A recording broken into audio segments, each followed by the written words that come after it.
Tonight, I'm rolling with the beard. My friend Mike stops by and we discuss the top 10 games that got us hooked on modern board gaming. Do you think we'll have any crossovers? I think we will have one crossover. One crossover. One crossover. One crossover. Huh? Honorable mentions? Do you have any honorable mentions? I do not have any honorable mentions. I have one. It was an old card game called Boomo. And basically, there's a timer, and when it gets above 60 seconds, it's kind of like hot potato of cards. My wife hates it. Actually, most people I know that have played it with me hate it, but for whatever reason, I really thought it was a great game. Never heard of it. What happened when the timer went up? Did it go boom? Players got eliminated. Good old player elimination on a 20-minute long game. It's better than a 3-hour game. True. Number 10. So my number 10 is Betrayal at the House on the Haunted of the Hill and Awkward Words. The first time I played it, it was a fantastic scenario that we happened to hit, and it was a ton of fun. And that next time we played it was fun as well. But then every time I played that game after that, it just failed miserably. And inevitably, whoever the new person was at the table that had never played the game, they always were the betrayer, and it just turned into a big cluster. That game has so much potential and can just go bad so quick. Yeah, and when it goes rogue, it goes bad. My number 10, and my list is going to be, peeking at my list is going to be slightly different, I think. Thinking about board games got me hooked on the modern board gaming hobby. I've been in the hobby for so long, like there's not been a point in time where I transitioned or like, oh my God, board games are great. This has been my entire life. So my list is going to have some classics, a lot of classics, and more about how I got hooked on different aspects of the modern board gaming industry. So my number 10, which I guarantee will not be a crossover, nor will this be a game that crosses over on any top 10 list that has ever been made in the existence of top 10 lists. You want to guess? The Price is Right. So The Price is Right, and the reason why this is on my top 10, the reason why I added this one was, this is the first game that I ever actually purchased with my own hard-earned dollar. I had a paper out. I made my very first $5. I walked down to the local Fisher's Big Wheel, that's what the store was called, to buy a board game. And The Price is Right was that game that I purchased. Probably one of the most expensive decisions I ever made in my life, that I realized you can buy your own board games. I guess I didn't realize there was even a Price is Right board game. You know what, I couldn't even find it on Board Game Geek. There were some variations of it in there, but not the actual one that I purchased.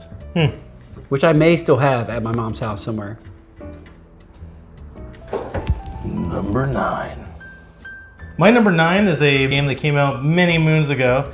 It was called Masterpiece, and it's basically an auctioning game, and the players go around and auction for different Van Gogh paintings and stuff in there. And the price of the paintings changed though, because the paintings were one card, and then there were value cards that were a separate deck, and you would pin those cards to the paintings. So every time you played the game, you never know what the values on the paintings would be. It was a fun game. My number 9 is actually 2 games tied for number 9. And when I said my list was going to have some classics, it also has some terrible games on it. So this is by no means my top 10 games. These are top 10 games that got me hooked on various aspects of the board gaming hobby. So without further ado, my number 9 is a tie between Uno and Phase 10. Both not good games. But back in the day, these were games that we would bring out to the table and just party games. They were always a good time. The whole family would gather around. We would mix multiple decks of Uno cards together to try to get as many players in as possible. It was always a good time. Looking back, those games are not much fun, but at the time, they were. Uno and Phase 10. God bless them. Great games. Uno is at least better than Deuce. Doso. Number 8. My number 8 is a deck building game. You may have heard of it. It's called Dominion. It looked so ugly. I passed over this game for a solid 2 years. I would see it at stores and just look at it in disgust. And one day, a coworker was like, "Hey man, play this game called Dominion. You need to check it out." And I valued his opinion, and I did that, and blew my mind. The whole deck building thing, outside of what Magic the Gathering did, was pretty phenomenal for me. All right, my number 8. My number 8 was a big box game, I guess, big box store game, mass-produced Milton Bradley game. Area control, mostly luck-driven, dice rolls. This is a game that made me learn that dice do, in fact, hate me. It's not just dice. Many things in life hate me, dice included. But it sure is fun to kill your friends and hide out in Australia while you do it. My number 8 is Risk. Did you have the one with the cubes, or did it have the minis? Mine had Roman numerals.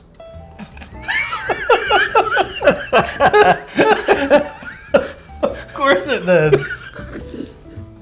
A one. I forgot you're so old. They didn't even have numbers. You're casting lots with these clay dice that have Roman numerals on them because they haven't came out with pips yet. It was a little. Your armies were Roman numerals 1, 3, 5, and 10. Yeah.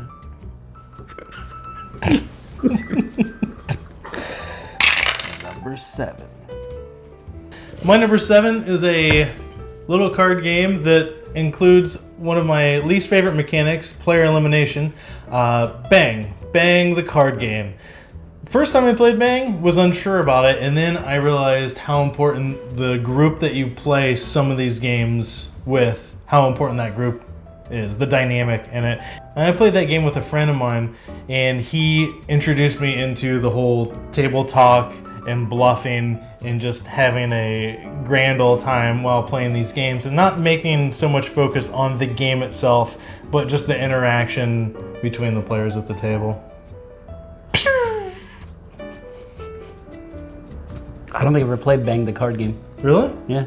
You've only diced it. Yeah, I've only diced it because dice hate me. All right, my number 7. This is a tile laying game. This is actually the first game that I ever played that contained a meeple. I had no idea what a meeple was, and this game introduced me to that concept, which has somehow become a big part of my life. But Carcassonne.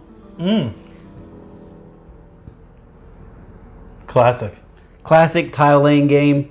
You're a little bit of area control. You're putting out robbers on roads and knights in castles and laying down your farmers in your field, which I couldn't quite understand why the farmers had to be laid down in the field. It seems kind of counterintuitive, but laid down and stuck on top of that. You go out to your field, maybe they died? Yeah, they went out to the field and died because you couldn't play with them anymore. I don't know. I think it was just to differentiate whether that meeple was farming or on a road. They're in the middle of a field. What else are they going to be doing? There's no road. I don't know. I think they went out and died. Whoever the designer is. I think it's like Klaus Jurgensen or something. Jurgens. He has very soft skin. Number 6. My number 6, I have to cheat, is Epic Spell Wars of the Battle Wizards Duel at Mount Skullfire. That was that was a game that it's not the best game I've played. There's a ton of luck involved, but it's just kind of fun. And there was just a point in my life that we had just met some new friends, and we played that game a lot. And it kind of really pushed me further into the hobby, outside of the big box games, the Monopolies, Life, whatever. I have not played that game either. I have to check it out. No? I wouldn't really suggest it. No. All right, my number 6 is also a Milton Bradley game, I believe. Mass-produced. It's similar to one of my other games where it's just fun to kill your friends, but this one actually, instead of using Roman numerals, it actually had little miniatures. You had tanks, fighter planes, bomber planes, aircraft carriers that actually could land the jets onto. It was just phenomenal. 60-page rule book, Took you 3 hours to set up and 12 hours to play, but man, it was fun. Axis and Allies, my number 6. Axis and Allies was also the first game I played where there were multiple win conditions. Instead of just getting the most points or eliminating players, it was the first game where you could either just dominate and destroy everybody, or you could have an economic victory. So that was much different than any other game that I ever played up to that point. We tried playing that at work. During lunch, it would take us like 2 weeks to play a game. Somebody bumps the board and moves. Yeah. We used binder clips and actually clipped like our money and stuff on the... You call off a sick one day, you come in the next day and like, there's no way you had that many bomber planes. Shenanigans. Number 5. My number 5 was, I believe, the first worker placement game I ever played. And it blew my mind, the whole mechanic of placing your guys and getting stuff. Pretty simple to teach. My number 5 is Lords of Waterdeep. I don't know how much the theme really ties in there, you know, trying to call the orange cubes wizards and the purple cubes pimps or whatever they are. You could upgrade them, upgrade your pieces. Really? Yeah, I've seen some people that upgraded a little. Well, it's a great game. It is a great game. I even purchased the expansion and it's still in the wrap. I like that game a lot. That would have been an honorable mention on my list. I do enjoy worker placement, and that is a good one. I think the theme's not too... I mean, other than the fact that, yes, your fighters are orange cubes for whatever reason, but the theme's still there. You're going out and... Well, they tried really hard Yeah. to force that theme in your face with the stories on the cards or the brief, you know, flavor text on there. So, it's a great game. My number 5 is actually the first game that I ever learned how to play. I believe I learned how to play this game when I was 4 or 5 years old. And it has been a staple in my life ever since, and that is euchre. I don't know if anybody not in the Midwest is watching this video, you may not be familiar with the euchre, but here in Ohio, you must learn to play euchre. And that is the game that my family played almost every weekend. And it was a game that taught me that, you know, there's a game out there for everybody. You know, some people say they don't like board games, but there's some game out there that somebody that you will like. And euchre is that game that can almost be brought to the table for anybody. I have a lot of good memories, a lot of good feelings playing euchre for hours and hours, sitting on my grandpa's lap, picking the cards to play. I love euchre. Always loved euchre. It probably should be higher on my list in this specific scenario. I've played a handful of euchre in my day. It's basically spades, right? But with a teammate. It's basically, probably the best way to spades, describe it. hearts, euchre, they're all kind of Outside of trick-taking. Ohio. Yeah. It's basically spades, but spades isn't always trump. I've heard stories of people learning to play euchre because it was a course or a part of their gym class. In high Gym school. class? Yes. It's Ohio. Number 4. My number 4 was the first drafting card game I ever played. I bet that makes it to where you can probably guess what it is. Yeah, I can guess this one. What is it? 7 Wonders. Yeah. Fantastic game. The drafting's solid. It's simple. It was probably one of the first engine builder-ish games I've played. And the art. Oh, the art. Ooh. I do. I like 7 Wonders a lot. It's easy to teach, and once you really get the rules down, like you can just plow through games of 7 Wonder. 15 minutes easy, just ripping around the table the cards. As long as there's more than 2 of you, because have you played the 2-player variant on that? I call that 7 Wonders Duel. Well, yeah, there should have never been a 2-player on 7 Wonders. It's what the Spaniards would call El Terrible. My number 4 on this list was my first introduction to a campaign game. This game came out in the mid-'80s. I say you have to know what this is. It was way ahead of its time. Even to this day, it's still fun to get out, but it just blew my mind to have a game where you played one game, and then the next game, what you got in game 1 carried over into game 2, carried over into game 3, carried over in game 4 until you died and somebody stole your equipment, and that really sucked. But this game had miniatures, it had doorways, it had a pseudo dungeon master, it had dice rolling, dice with skulls on them. My number 4 is Hero Quest, which is just recently getting a makeover and a Kickstarter release. But I had the original. It was the first game that had all the expansions for a game. Do you still have the expansions? I do not. I don't have the expansions. I lost the game, the original game, and the expansions went away, and then I replaced the original game with another original game probably 10, 15 years ago, but no expansions. But great campaign game, way ahead of its time. Probably why it's coming back out again. Did you say they're doing a Kickstarter? Isn't it Kickstarter? No, it's whatever the, it's something else. It's not on Kickstarter. They went with their own because they didn't want to give Kickstarter 10% of... Disregard. Do not go to Kickstarter looking for Hero Quest. Number 3. My number 3 is a little dice chucker by the infamous Richard Garfield. It became my go-to game for getting new friends into the hobby, and that is King of Tokyo. If anyone has played Yahtzee before, they can pick up the rules on King of Tokyo real quick. It's like Yahtzee, but with King of the Hill.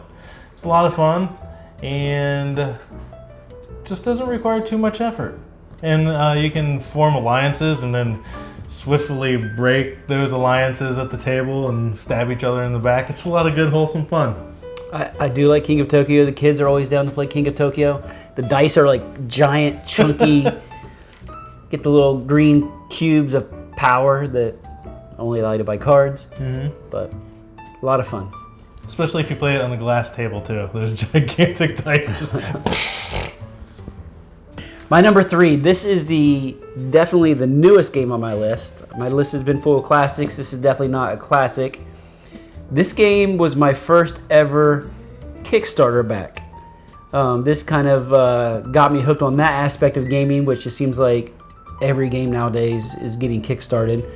But there's just something to be said about buying a game, knowing that hopefully you're going to be the first person to play that game. That doesn't always work with Kickstarter. I know a lot of times people can go to Walmart and pick up a game before the Kickstarter copy arrives. But it's a lot of fun to back a game thinking you're helping, like maybe getting a game made, and then you wait and you forget about it, and a year later a game shows up and you're like, oh, awesome. So my number 3 is Architects of the West Kingdom. It's a great little worker placement game with a twist where your workers don't come back to you right away. They kind of stay out there and become more and more powerful, and then you can arrest other people's workers and hold them into your own little holding cell and force them to pay money to get them back or ship them off to prison. It's good times. Sounds like it. Number 2. My number 2 game is a modern board gaming classic. Everyone's played it. A lot of people think it's cool to hate on this game now, but Catan is my number 2. It's the bartering in it, the luck element. I felt it was a good balance of luck and strategy, and it was almost intimidating at first because I think it was probably the first modern board game that I purchased. And that game was $30 or $40 at that time. A game that cost that much when you're not used to spending a lot of money on board games was kind of felt like an investment. And you watch one of your friends slide his wheat card through a water ring on the table, and you're just like, no. But I've since moved past that. So I really enjoy Catan. I don't know why it doesn't get played more often, but it is a lot of fun. The bartering, trying to get people to trade and building alliances. And I've never played your copy of Catan. Tell me if you've noticed this. Every copy of Catan I've played, I feel like the dice that come in the box are all weighted, and the same number rolls over and over and over. And whoever has that number is just rolling in the wheat. And you're just like, what the heck? Is your copy like that? Have you noticed that? No. I know that my copy's like that. Another copy plays like that. It's just like 4. What's the magic number? Is it 4? 4. Okay, I have noticed that. I don't recall what the number was, but I know I've played plenty of games where somebody had a less favorable die roll, like 2 or 12, and it just kept Just hitting. kept hitting. You're like, why did you build 2 settlements? But settlements the big ones? Or 2 cities? Two Why'd you cities. build 2 cities on that 2 of ore? And it just keeps hitting. It's like hitting. house hitting. advantage. You just know which numbers are going to come up. Yeah, I guess. Have you played Pit? No. Me neither. I hear it's a good bartering game. That'd be great for the top 10 video. Let's talk about that we haven't played. never played. All right, my number 2 is a crossover. This is, I called one crossover. I think this will probably be the only one we have. Possibly one more, but my number 2 is a card game known as Dominion. Yeah, Dominion is just, you said it right, it blew my mind. I've always been into board games, always played. Went to a friend's house, he broke out Dominion, and it was just like, it clicked. I immediately went and bought it. I've bought every single expansion for Dominion. I have played the crap out of Dominion. I was gonna say you are way more into Dominion than I am. I have. You have like these stacks of Dominion I boxes. love Dominion. I still love Dominion, although it went down a little bit for me once I learned about the Chapel decks. And for whatever reason, even though the Chapel card is only one card out of hundreds of Dominion cards I have, once I learned about the Chapel card, it just kind of tarnished the entire game for me. Is that the one that gives you an extra buy, an extra? It's the one where it lets you trash like 3 cards out of your hand. Ugh. Yeah. It's a Chapel strategy. You can win in like 3 or 4 turns. You just buy money and trash your coppers, and then next thing you know, all you have left in your hand is gold and provinces. Number 1. Well, my This is number it. 1. My number is a crossover. What? Carcassonne. What? Yeah. Oh, That game, number 1. First time I played it, blew my mind. It was another game that I think I kind of overlooked for a while due to its lack of excitement in its appearance. You know, It you just look at looks it, really puzzly and and it's anything but. And the first time I think I just started reading the rule book because I had just learned Catan and was like, man, okay, so I can learn these complex games on my own. And I just started reading the rule book and I'm like, there's no board in this board game? There's no dice? There's no cards? What? And it just, I had to show everyone I knew that game. I took it into work, made people at work play with me, and here, stick your hand in this bag, pull out a tile. It's great. And yeah, I would say Catan is not. Carcassonne. I would say Carcassonne is probably the game that really got me super interested in modern board gaming. it is definitely a great game. It is a lot of fun pulling those tiles, trying to figure them out. If you tack in, I've only played one of the expansions. What? We have. I don't know how I have many. Inns and Cathedrals. Oh really? Do you have that one? I might not have that one. I have several.